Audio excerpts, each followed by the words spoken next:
Barrister Parvateesam మొదటి భాగం. రచన కీర్తిశేషులు మొక్కపాటి నరసింహశాస్త్రి. గాత్రధారణ మిమిక్రీ జనార్దన్.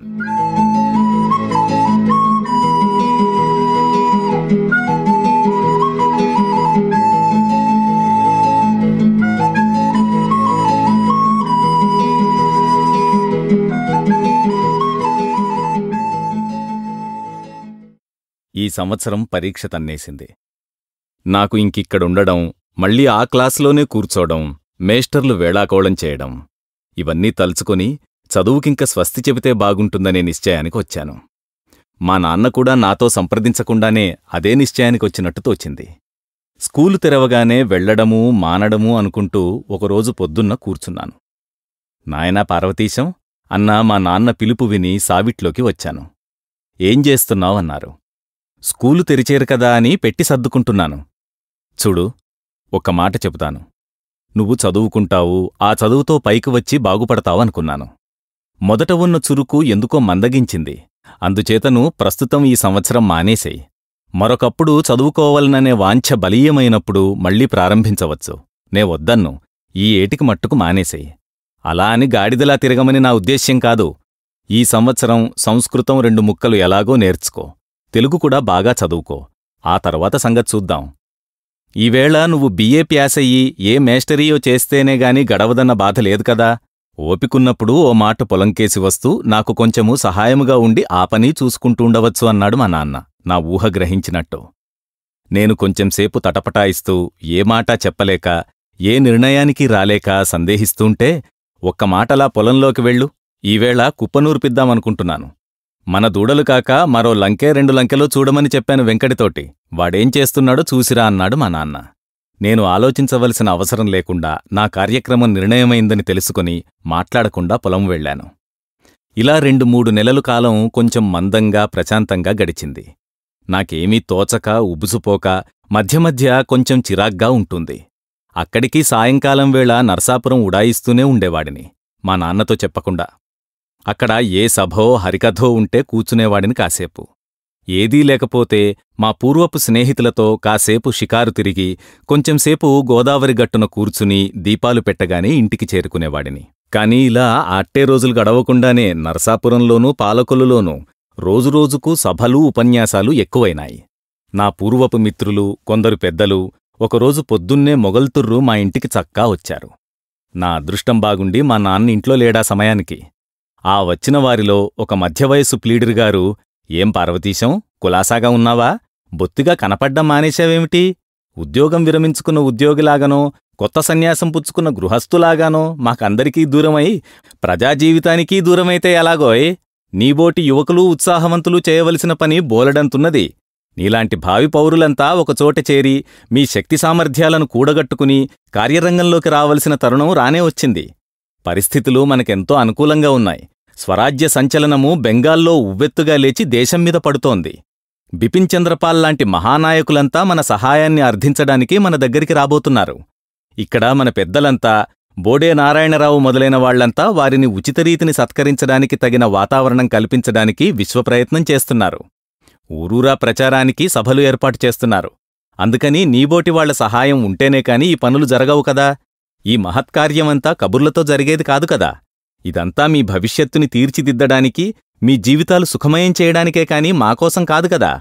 మా రోజులైపోవచ్చినాయి, ఇక వచ్చేవి మీ రోజులు. మీకోసం, మీ సుఖం కోసం, దేశ సౌభాగ్యం కోసం మీరు నలుగురూ కలిస్తే మీ వెనక ఉండి మిమ్ములను ముందుకు తీసుకుని వెళ్లాలని మాకందరికీ కుతూహలంగా ఉంది. నారాయణరావు గారులాంటి నాయకులందరూ నీ పేరు ఎలా తెలిసిందో తెలిసింది. వారు ప్రత్యేకించి నిన్ను బ్రతిమాలి నీ సహాయంతో నీ నాయకత్వాన ఒక స్వచ్ఛంద సేవాదళం అధమం 100 మందితోనైనా వెంటనే ఏర్పాటు చేయమని, వాళ్లందరికీ నీ చేత 1 నెల రోజులు శిక్షణ ఇప్పించమని మాకు వర్తమానం చేశారు. ఇంక నువ్వు ఏదో వంక కల్పించి తప్పుకు తిరగడానికి వీల్లేదు. నీకోసమని ఇక్కడికి పనిగట్టుకు వచ్చానంటే ఇది ఎంత తొందర పనో ఊహించుకో. సాయంకాలం 4 గంటలకు నర్సాపురం వస్తే మనం కలుసుకుని మన కార్యం ఎలా సాధించవలనో ఆలోచించి దానికి తగిన ఏర్పాట్లు చేసుకుందాం. వస్తామింక. నేను ఇంక 2-3 రోజుల్లో వెళ్ళాలి అని లేచారాయన. ఆయనతో వచ్చిన 5-6 లేచారు. నేను ఏమనాలో, ఏం చెప్పాలో, అంగీకారం తెల్పాలో అక్కర్లేదో కూడా ఏమీ తోచలేదు. నేను అమాంతం పెరిగిపోతున్నట్టు, గాలిలో తేలిపోతున్నట్టు అనిపించింది. వారితో పాటు నేనూ నుంచుని మౌనంగా ఒక్క నమస్కారం చేసి ఊరుకున్నాను. వారు మందహాసముతో నా భుజం మీద చెయ్యివేసి వీధిగుమ్మందాకా తీసుకెళ్ళి, సాయంత్రం సరిగ్గా 4 గంటలకు రావాలి సుమా, ఆలస్యం కావడానికి వీల్లేదు. మనం మొట్టమొదట నేర్చుకోవలసింది అనుకున్న వేళకు ఒక్క క్షణం కూడా తేడా లేకుండా కళ్యాణ ముహూర్తంలా అనుకుని ప్రతికార్యం ప్రారంభించాలి అని బండెక్కారు. నేను సుమారు 5 నిమిషములసేపు పరధ్యానంగా, నిశ్చలంగా, ఏ ఆలోచన లేకుండా అలా వెడుతూ కనుమరుగవుతున్న జట్కాబండిని చూస్తూ నిలబడిపోయాను. లోపలనుంచి మా అమ్మ కేక వినబడేసరికి తెలివి తెచ్చుకుని ఆకాశంలో నుంచి మళ్లీ మా ఇంట్లోకొచ్చాను. తరువాతను 3 రోజులు వరసాగ్గా సాయం సమయమందు నరసాపురం వెళ్లి ప్లీడరు రమణారావు గారిని కలుసుకుంటూ ఉండేవాణ్ణి. ప్రతిరోజూ నే వెళ్లేవేళకి 10-15 పెద్దలు పిన్నలు వారి దగ్గర కూర్చుని వారు చెప్పిన విషయాలు, చేసే ప్రబోధాలు చాలా శ్రద్ధగా వింటూ ఉండేవారు.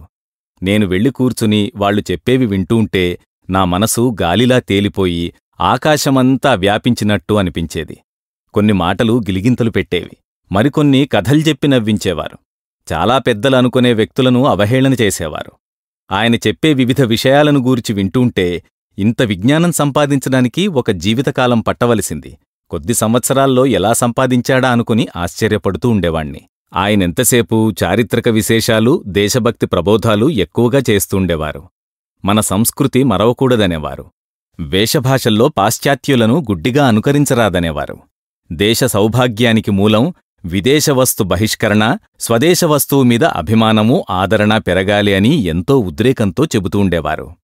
ఒకరోజున నన్ను మరో 10 మంది నా వయసు కుర్రవాళ్లను కూర్చోబెట్టి ఒక సేవాదళం ఏర్పాటు చేయాలని, దీనిలో జీతభత్యాలేవీ ఉండవని, బలవంతమేమీ ఉండదని, ఇష్టమైన వాళ్లు దేశసేవ చేయాలని, దృఢసంకల్పము కలవారు, కార్యదీక్ష పూని తిరుగగలిగినవారు స్వేచ్ఛగా వచ్చి మన దళంలో చేరి పనిచేస్తే స్వరాజ్య సౌధానికి మీరు మొదటి మెట్టు కట్టినవారవుతారు. మీరు కష్టపడవలసిన పని ఆట్టే ఉండదు. తరచుగా ఈ ఊళ్ళోనూ సమీప గ్రామాల్లోనూ సభలు సాగించే ఏర్పాటు చేస్తూ అవి జయప్రదంగా జరిగేటట్టు చూచే బాధ్యత మీ మొదటి పని. ఆ సభలకు ఎవరెవరిని పిలవాలో, ఎవరిచేత ఉపన్యాసాలిప్పించాలో అదంతా నే చూసుకుంటాను.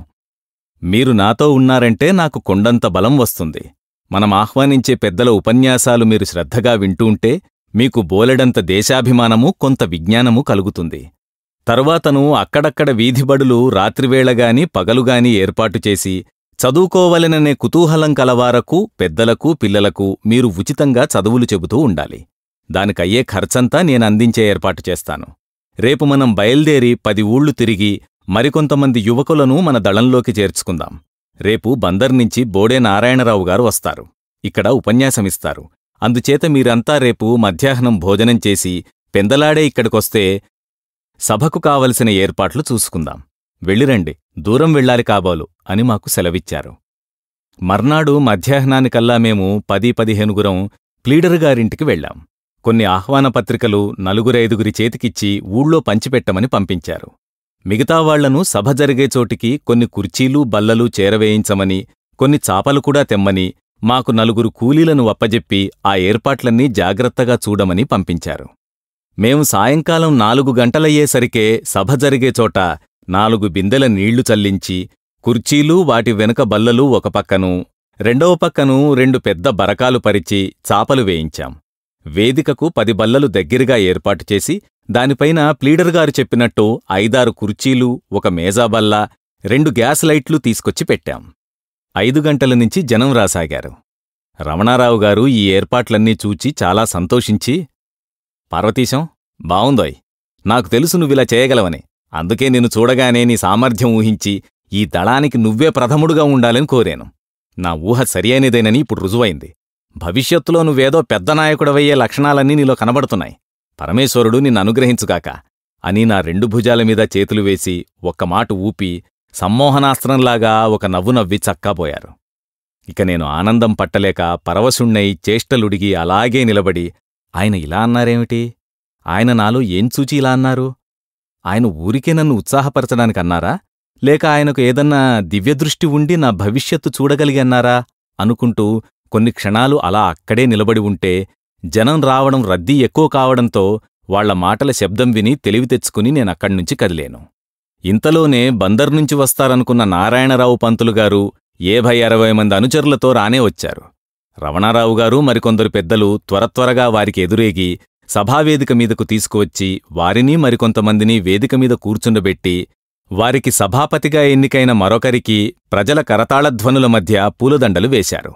అందరూ కూర్చోగానే సభలో సందడి కొంత సద్దుమణిగిన తరువాత రమణారావుగారు వేదికమీదకెక్కి ఉపన్యాసకులను వచ్చిన వారందరికీ పరిచయం చేసి సభ ప్రారంభమవుతున్నదని, అందరూ నిశ్శబ్దంగా శ్రద్ధగా పంతులుగారి ఉపన్యాసము విని వారు చేసే బోధలు తలకెక్కించుకుని ఆ ప్రకారము మనం నడుచుకోగలిగినట్లయితే దేశానికి బాగా ఉజ్వల భవిష్యత్తు ఉంటుందని చెప్పి వేదికమీద నుంచి దిగారు. వేదపఠనంతో సభ ప్రారంభమైంది. నారాయణరావుగారు దిక్కులు పిక్కటిల్లేటట్టు ఊరంతా కూడా వినపడేటట్టు గంభీరోపన్యాసం 2 గంటలు పైగా చేశారు. సభికులంతా మూర్ఛపోయినట్లు చీమ చిటుక్కుమన్నా వినపడేంత నిశ్శబ్దంతో ఉపన్యాసం విని సముద్రఘోషంత చప్పుడుతో కరతాళధ్వనులు చేశారు. నాటితో సభ ముగిసింది. ఇక నేనేమి చేస్తున్నానో తెలియలేదు. మళ్లీ 10 మంది కుర్రవాళ్లనూ కూలీలనూ కేకేసి ఈ బల్లలను కుర్చీలనూ వగైరా సామాన్లను ఎవరివి వారికి వప్పజెప్పి సుమారు 9 గంటలకు ఇంటికి చేరాను. నేను ఎలా వెళ్లానో, బండిమీదనో, నడిచో, కళ్ళు తెరిచో, మూసుకునో, నిద్రలో నడుస్తున్నట్టు, గాలిలో తేలినట్టు, యోగులు ఆకాశంలో ఎగిరినట్టు ఇంటికి వచ్చాను. నేనేమయ్యానా, ఎందుకు రాలేదా అనుకుంటూ అమ్మా నాన్న నాకోసం కనిపెట్టుకున్నారు. నన్ను చూడగానే ఎంతో సంతోషంతో ఏంరా నాయనా ఇంత ఆలస్యమైంది అన్నదమ్మ. మా నాన్న ఏమీ మాట్లాడలేదు. నేను నర్సాపురంలో జరిగిన సభ సంగతి, అక్కడ ఉపన్యాస సారాంశమూ చెప్పాను. మా నాన్న ఊ ఆ అనేనా అనకుండా అన్నీ విని లేచి వెళ్ళి పడుకున్నాడు. నేను భోజనానికి వెళ్ళాను. ఇంత పొద్దుపోయేదాకా సభలు ఇవన్నీ ఎందుకు నాయనా? ఇంటిపట్టు నుండి నువ్వేదో చదువుకోవడమో, పొలం పని చూసుకోవడమో, మీ నాన్నకు సాయం చెయ్యడమో చెయ్యాలి కాని అన్నది అమ్మ నేను భోంచేస్తోంటే. ఇవి మా నాన్న అభిప్రాయాలయ్యుంటాయని నేను ఊహించుకుని త్వరగా భోజనం ముగించి మాట్లాడకుండా వెళ్ళి పడుకున్నాను. ఆనాటి విశేషాలన్నీ తలుచుకుంటూ, ప్రతిదీ జ్ఞాపకం చేసుకుంటూ, ఆలోచిస్తూ మెలకువో నిద్దరో స్వప్నమో తెలియకుండానే తెల్లవారింది. నేను లేచి కాలకృత్యాలు తీర్చుకునేటప్పటికీ మా నాన్న స్నానం చేసి జపానికి కూర్చోబోతున్నాడు. నన్ను చూచి, నాయనా లేచావా? చూడు, ఒక మాటు పొలం వెళ్ళి అని నాకు 15 రోజుల వరకు ఊపిరి తీసుకోవడానికైనా తీరిక లేకుండా ఏవేవో పనులు పురమాయించాడు. ఇక నుంచి నేను సభలు సందర్భాలు మానుకుని ఇంటిపట్టున ఉండమని దీని భావం అయ్యుంటుంది అని ఊహించాను. నేనేమీ మాట్లాడలేదు. ఆయన మౌనంగా జపానికి కూర్చున్నాడు. నేను చద్దన్నానికి కూర్చుని అది కాగానే పొలానికి బయలుదేరాను. పొలం వెళ్ళేనన్న మాటేగాని అక్కడ ఏ పనిమీదా మనస్సు పోలేదు. నా శరీరం మట్టుకు పొలంలో ఉన్న బుర్ర నరసాపురంలోనే ఉండిపోయింది. అక్కడే ఏవో పనులు పనివాళ్లకు పురమాయిస్తూ చూస్తూ కూర్చోనో, నిన్నటి ఉపన్యాసాల మీదనో నాయకుల మీదనో నిలిచిపోయింది మనసు. ఇది వదుల్చుకుందామన్నా వదిలేటట్టు కనబడలేదు. ఇలా వారం రోజులైనా గడవకుండా రమణారావుగారు ఒకసారొచ్చి కనపడమని, బిపిన్ చంద్రపాల్ అనే మహానాయకుడు బెంగాల్ నుంచి వస్తున్నాడని, పెద్ద ఎత్తున మనం సభకు ఏర్పాట్లు చేయాలని, అధమం 10,000 జనం సభకు వచ్చే సూచనలున్నాయని, కాబట్టి నీవు వచ్చి దగ్గరుండి ఈ ఏర్పాట్లన్నీ జరిపిస్తేనేగాని సభ, లేకపోతే అభాసవుతుందని కబురు చేశారు. పచ్చివెలక్కాయ గొంతున పడ్డట్టయింది. వెళ్లడమా మానడమా? వెడితే ఎలాగూ, వెళ్లకపోతే ఎలాగూ? వెడితే ఇక్కడి పనులన్నీ పాడవడం, మా నాన్నకు కోపం రావడం తప్పదు. వెళ్లకపోతే నామీద ఎంతో నమ్మకంతోనూ ఆశతోనూ ఎదురుచూస్తున్న రమణారావుగారికి ఆశాభంగమవుతుంది.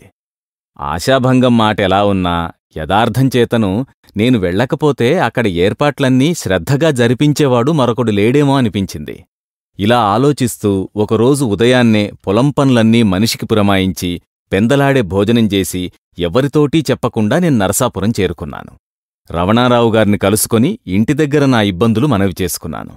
వారెంతో సానుభూతితో ఆలకించి, నాయనా, ఇటువంటి కార్యక్రమాల్లో ప్రవేశించిన తరువాతను ఎంతసేపూ ముందంజ వేయడమేగాని వెనుకకు దిగజారడం ఎంతమాత్రం ఉండకూడదు. తతిమ్మా విషయాలు మనం సావకాశంగా ఆలోచించుకుందాం. ఈ సభ మట్టుకు మీరు పూనుకుంటేనే కాని జయప్రదం జరగదు. కాబట్టి నీవెలాగైనా వచ్చి నీ బాధ్యత నిర్వహించక తప్పదు. అటువంటిబ్బందులు వస్తూనే ఉంటాయి. ఈ పూటకు వెళ్ళి వ్యవధి ఆట్టే లేదు గనుక రోజూ ఏదో వేళప్పుడు కలుసుకొని తగిన ఏర్పాట్లు చేసుకుందాం. వెళ్ళిరా అని నన్ను వీపు తట్టి పంపించారు. నేనా ఉత్సాహంలో మనం ఎన్ని ఆటంకాలైనా ఎదుర్కొని కార్యభారం వహించకపోతే దేశమే నాశనమవుతుందన్నంత భావోద్రేకంతో భయంతో తొందరగా ఇంటికి వెళ్ళాను. అక్కడ్నుంచి రోజూ ఏదో సమయంలో నేను నరసాపురం వెడుతూ రమణారావు గారితో సంప్రదిస్తూ అక్కడ ఏర్పాట్లు చేస్తూనే ఉన్నాను. మా నాన్న ఇవన్నీ ఓ కంట కనిపెడుతూనే ఉన్నాడు. కాని ఒక్కనాడు ఇదేమిటని నన్నడగనూలేదు, నేను చెప్పనూలేదు. ఆఖరికి సభరోజు రానే వచ్చింది. ఆ రోజు ఉదయాన్నే చద్దన్నం తిని రాత్రిదాకా ఇంటికి రానని మా అమ్మతో చెప్పి ఆవిడ ఏదో అంటూంటే వినిపించుకోకుండా నరసాపురం పరిగెత్తుకెళ్లాను. ఆదరాబాదరా నరసాపురం చేరుకొని రమణారావు గారు, నేను, మా దళం సభ్యులు సాయంత్రం వరకు సతమతమై బ్రహ్మాండమైన ఏర్పాట్లు చేశాం. మధ్యాహ్నం రమణారావు గారితో పాటే వాళ్ళింట్లోనే 2 మెతుకులు తిన్నాను. మళ్లీ సభాస్థలికి వచ్చి అక్కడ ఏర్పాట్లు పూర్తి చేసుకునేటప్పటికి సుమారు 5 గంటలైంది. ఊపిరి తీసుకోవడానికైనా వ్యవధి లేకుండా పనిచేయవలసి వచ్చింది. ఎలాగైతేనేం ఏర్పాట్లన్నీ ఎంతో సంతృప్తికరంగా పూర్తి చేసుకున్నాను. సుమారు 6 గంటలకు వస్తారనుకున్న నాయకుడు వచ్చి సభ ప్రారంభించేసరికి 7 గంటలైంది. రమణారావు గారు సభకు 10,000కు పైగా వస్తారన్న అంచనా దాటిపోయింది. 50,000 లక్షో వచ్చారన్నట్లుగా కనుచూపు మేర వరకు ఇసుక వేస్తే రాలకుండా జనసమూహంతో ఆ మైదానమంతా నిండిపోయింది. బ్రహ్మాండమైన ఉపన్యాసమిచ్చారు పాల్గారు. నా జన్మలో ఎప్పుడూ అటువంటి ఉపన్యాసం వినలేదు సరికదా, ముందు కూడా వింటానని నమ్మకం లేదు. నాకు జీవితాంతం వరకు ఆ ఉపన్యాసం నా చెవుల్లో గింగురుమని మారుమ్రోగుతూనే ఉంటుందనిపించింది. సుమారు 2 గంటలసేపు జనసమూహానికి తెలియని భాషలో ఆయన ఉపన్యాసమిచ్చినా, మరొక తెలుగు నాయకుడు అది తర్జుమా చేస్తున్నా ఒక్కరూ కదలకుండా, కిక్కురుమనకుండా, ఊపిరి విడవకుండా గంభీరమైన శబ్దంతో ఇన్ని వేలమంది ఆ ఉపన్యాసం వింటూ కూర్చోవడం నా జన్మలో మరపురాని మరువలేని దృశ్యం. సుమారు 10 నిమిషాల వరకు ఆకాశం దద్దరిల్లేటట్లు ప్రజలు చేసిన కరతాళధ్వనులతో సభ ముగిసింది. నేనింటికి చేరుకునేసరికి సుమారు 10 గంటలైంది. మా అమ్మ నాకోసం ఎదురుతెన్నులు చూస్తూ వీధిగుమ్మంలోనే కూర్చుంది. నేను వస్తుంటే నా వెనుకనే వస్తున్న జనాన్ని చూచి మా ఊరంతా సభకు వచ్చిందా అనిపించింది. నేను ఇంటికి వచ్చి స్నానం చేసి మౌనంగా మా అమ్మ ఎన్నడిగినా సమాధానం చెప్పకుండా భోంచేసి వెళ్ళి పడుకున్నాను. అప్పటివరకు మెలకువగానే పడుకున్నా మా నాన్న లేచి యువతలకు రాలేదు, నన్ను పలకరించలేదు. ఉరుములు, పిడుగులు, తుఫాన్లు తెల్లవారిన తర్వాత కాని రావని నిశ్చయం చేసుకుని హాయిగా పడుకున్నాను. బారిస్టర్ పార్వతీశం. సమర్పణ ఎడవల్లి అసోసియేట్స్. నిర్వహణ Arila studios. Audio engineer Santosh Vadnala. Studio sound city Hyderabad.